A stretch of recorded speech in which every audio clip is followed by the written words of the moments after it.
Why do you think most people do not get the promotion that they go for, despite all their efforts?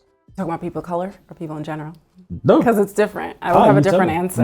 Give me two answers. I think one of the things that people of color get wrong is that it's not all about the hard skill, right? And by that I mean, if you work in a certain sector, project management or IT, and you're very good at the job, you're like, well, how come I'm not getting promoted? I'm very good at the job. I think people don't realize the importance of building a network, right? And by that, I don't mean inauthentic, networking. I hate when people say to me, I want to network with you. No, you don't. Please leave me alone, right? But authentic network building. By that, I mean you have coffee chats with people. You volunteer to do a project that's not within your scope. Mm-hmm. You talk about this, we talked about this a little bit earlier, come from a place of yes, right? So when people approach you to do, I'm not saying be a pushover and every time someone tells you to do a project, you say yes, but you come from this place of positivity. Let me see if I can help you with that. I constantly think of the people that have worked for me, that have succeeded versus those that haven't. The people that have succeeded are the ones that always say, let me see if I can figure this out, right? I might not be the one, but let me see who can, right? Mm. Versus the people who don't succeed are the ones who are just I can't do it, and that's it, right? So to answer your question, I think most people don't get promoted because they don't do the peripheral work of just building a network, having other people be able to vouch for them. Because a lot of times when these promotion conversations are happening, it's more than one person in the room, right? How many people at that table can say, you know what, I know this person's work and I think that they're good. Mm. So there's a difference between doing work to please your manager and what your manager sees, and then building a network of people who, when they get in the room, they can say, you know what, they don't work for me, but I can vouch for how good they are at what they do. Awesome. So yeah, build your network. So that's for people of color. And now for the rest of the world? Well, people of color, it's actually longer. So this is for everyone. For people of color, I don't know. I just, I'm so impressed with just all that's happening with how young people are really holding companies accountable. Because guess what? Even from building a network and doing all the things I've just described, people of color, especially women of color, still experience an uphill battle when it comes to moving. So I think a first look around you. One thing I have to say to everyone is right now we are the generation that is breaking the barrier for people of color, right? I say people of color now are what women were back in the 70s or, we're breaking the barrier now. So if you look around and there are not that many people that look like you, don't let that discourage you from fighting the good fight and pushing forward, because as you do that, you're making room for the next person of color. That's number one. So number two, I don't know, that's a whole separate, we'll do a part 2 about this for people of color, but I think the general advice is, don't focus just on the hard skills, focus on the soft ones as well. How did rejection make you who you are today? When I think back to every success I've had, it's come from after a major rejection. Major? Right?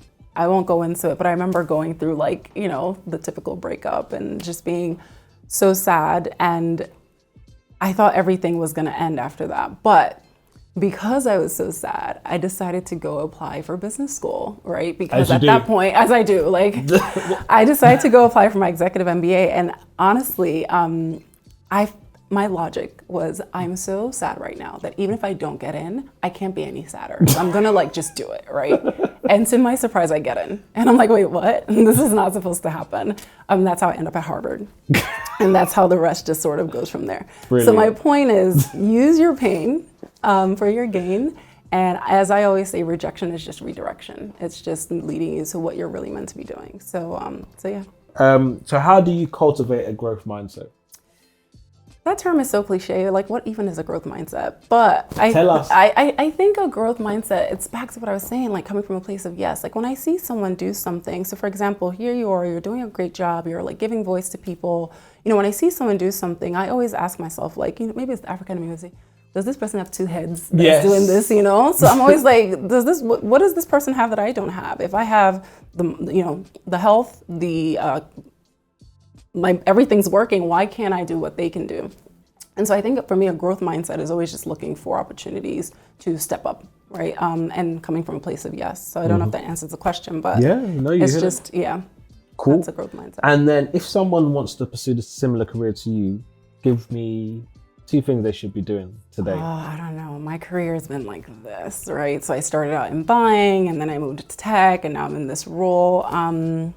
I think if they want to pursue a similar career, one thing I credit like my love for the industry to is being in the stores. So going to work for someone that you really like, whether it's Dior, Chanel, whatever company you really like, you know, going to work in a store, a lot of people look down on that, like, oh, you're a sales associate. But yeah, sales associates are critical to us in the luxury business, right?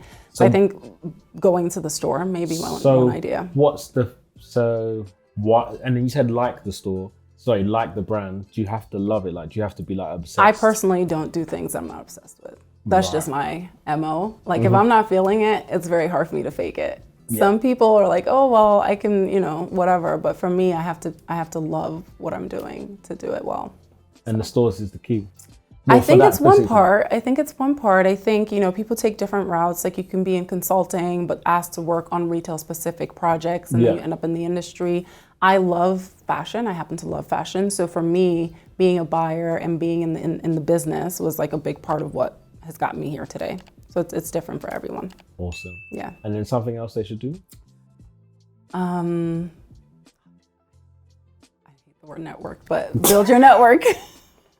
I think something else they should do is talk to people in the industry that they admire or because you just never know who's going to give you a chance, right? Like, and this is a throwaway, always send a thank you note. Like when people reach out to me no, that's aggressive. I mean, no, by hand?